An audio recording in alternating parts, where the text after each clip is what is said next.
Greetings. And this isn't Pastor Mark.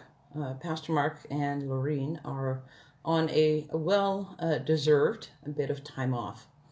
And so I've been asked to continue in the series that Pastor Mark has been doing on encounters with Jesus. The passage that we're looking at this week is Matthew 15, verse 21 to 28. So if you do have a Bible with you, or if you have a Bible online, I would ask you to go to that. And Matthew 15, verse 21 to 28 is titled in our modern Bibles, The Faith of a Canaanite Woman. This is also found, as with all of the Gospels, you'll have different Gospels having the same account. Hi, Linda Oligmuller. Very good to see you. You'll have, the same account, maybe said a little differently. And this is also found in Mark, the Gospel of Mark, chapter 7, starting at verse 24. And the title in our modern Bibles is The Faith of a Syrophoenician Woman. And so we always have to remember that these titles were not in the original text. That is just to help us out and to give us some context for what we're reading.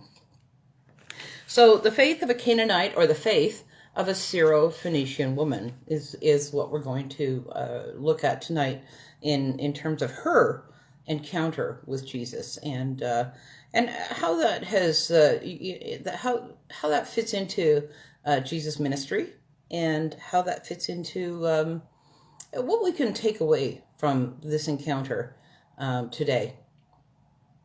So the faith of a Canaanite woman, or a Syrophoenician woman, let's just read through briefly the Matthew. I'm using the Matthew account tonight because it is more robust and more fulsome, more detailed. Yeah, we'll read through this. Leaving that place, Jesus withdrew to the region of Tyre. Yes, and Jim, it is pronounced Tyre, and Sidon. A Canaanite woman from that vicinity came to him crying out, "Lord, Son of David, have mercy on me. My daughter is demon-possessed and suffering terribly." Jesus did not answer a word. So his disciples came to him and urged him, "Send her away, for she keeps crying out after us." He answered the woman finally. He said, "I was sent only to the lost sheep of Israel." The woman came, and she now knelt before him. "Lord, help me," she said. He replied, "It is not right to take the children's bread and toss it to the dogs." "Yes, it is, Lord," she said. "Even the dogs eat the crumbs that fall from the master's table." Then Jesus answered her, "Woman, you have great faith. Your request is granted." And her daughter was healed at that moment. An impactful encounter with Jesus, and I think one of the few encounters where Jesus didn't necessarily have the last word. This woman did. I know that when I first read through it, I thought, is this the faith of a Canaanite woman, or a woman of quick wit? So let's just start looking at verse 21, leaving that place. So let's just take a moment to put this encounter with Jesus into some context. So firstly, Jesus left that place. What place? You just need to look at the text before to put the text that you're reading into some context. Jesus left that place. Now, in this case, though, there is nothing in the actual text that points us to what place Jesus left. However, we can eliminate Jerusalem from that, as the text tells us prior to this. that the Pharisees came from Jerusalem to see Jesus. And we see that in Matthew 15, verse 1. And so he was obviously leaving an area, probably an area of primarily Jewish people, if the Pharisees were there. And there was a whole sort of back and forth dialogue that Jesus had with the Pharisees with respect to clean and unclean, and why the disciples didn't wash their hands before they ate, which was a Jewish tradition. So the text at verse 21 does tell us where he's going, though. That Jesus withdrew to the region of Tyre and Sidon. Now, Tyre and Sidon was a major seaport at the time and was considered Gentile country, not Jewish country. We're not dealing with there was no diaspora here. The Jews, this was Canaanite or Gentile country, and so Jesus is now attending a region that he would not be ministering to Israel. He would not be ministering to the people, to the children of Israel. He would be ministering to the Gentiles. So it really was a departure, as we can see it, from Jesus' mission first to the Jews. It's important to note here that historians have written of Tyre as one of the first Roman cities to embrace Christianity. And so that's really, really significant.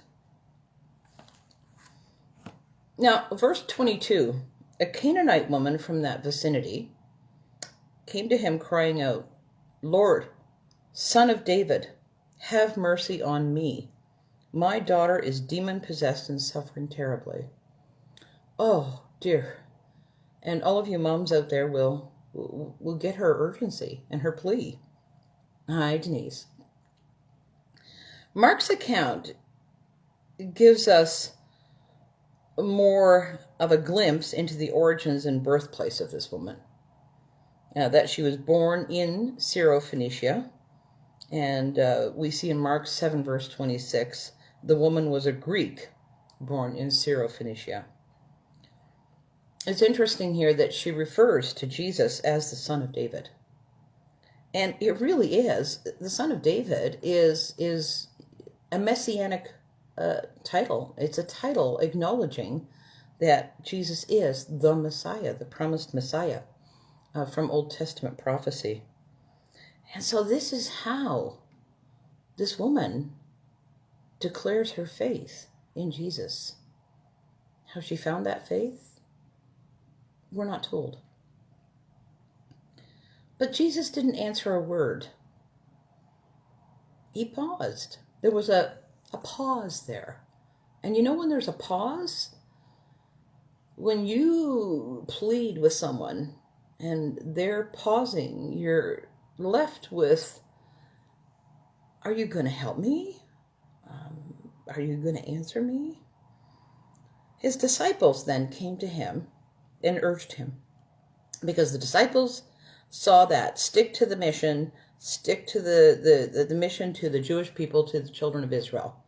The disciples were of that sort of one-track mind. So they told Jesus, send her away. She keeps crying out after us. She's annoying, she's irritating, she's bothering us. So they are. Here the disciples are sticking to the mission, basically urging Jesus not to waste his time on this Gentile woman. Now, in today's parlance, the church proper, and I say this with no acrimony, the church proper would consider this woman to be marginalized.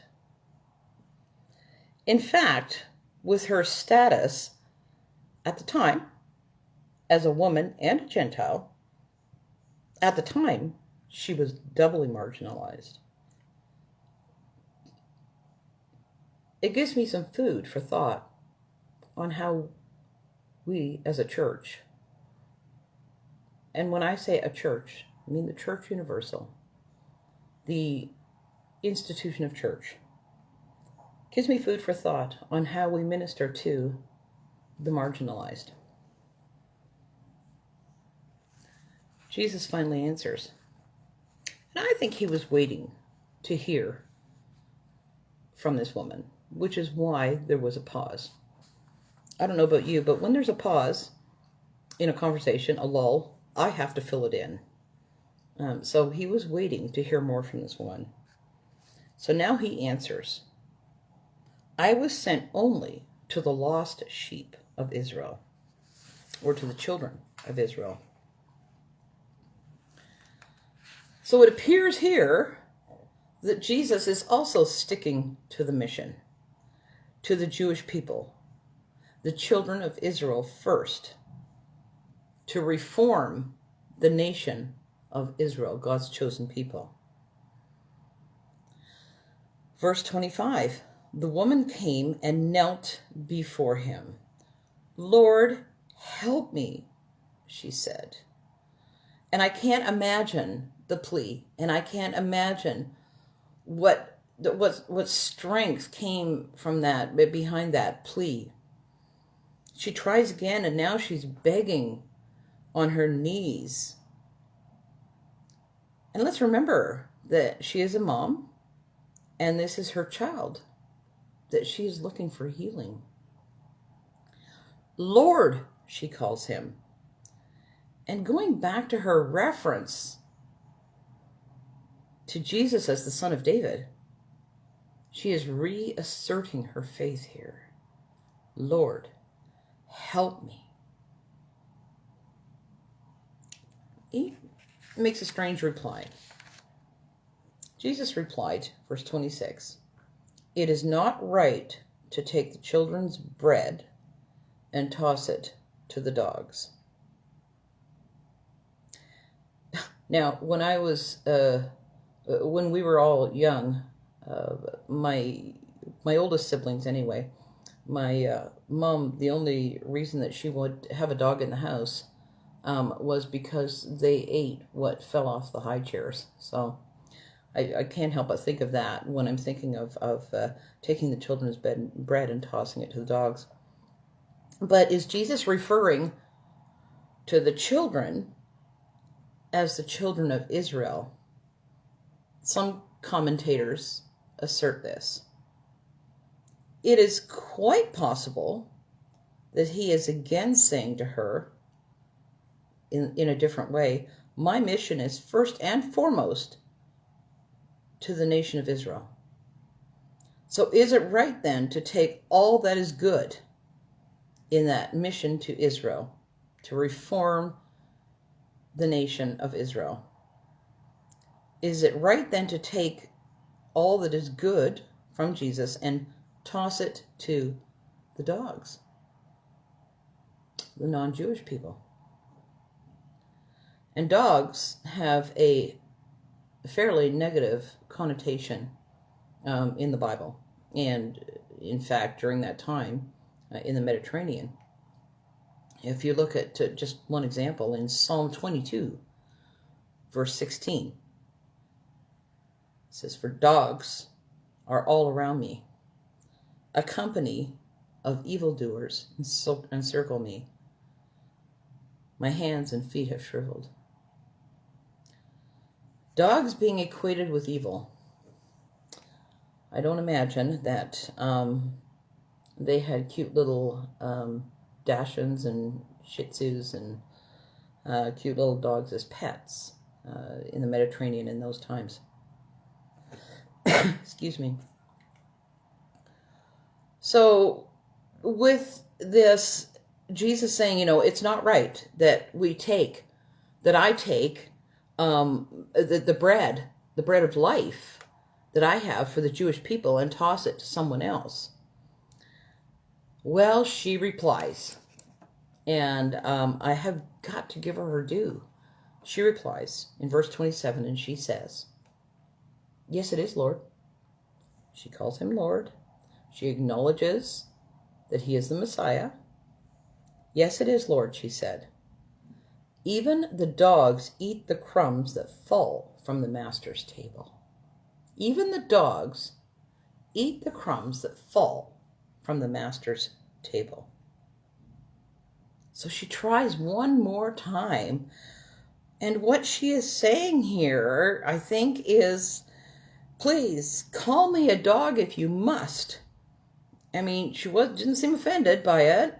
Call me a dog if you must. But I will take whatever crumb you have left over to heal my daughter. Whatever little crumb you have left,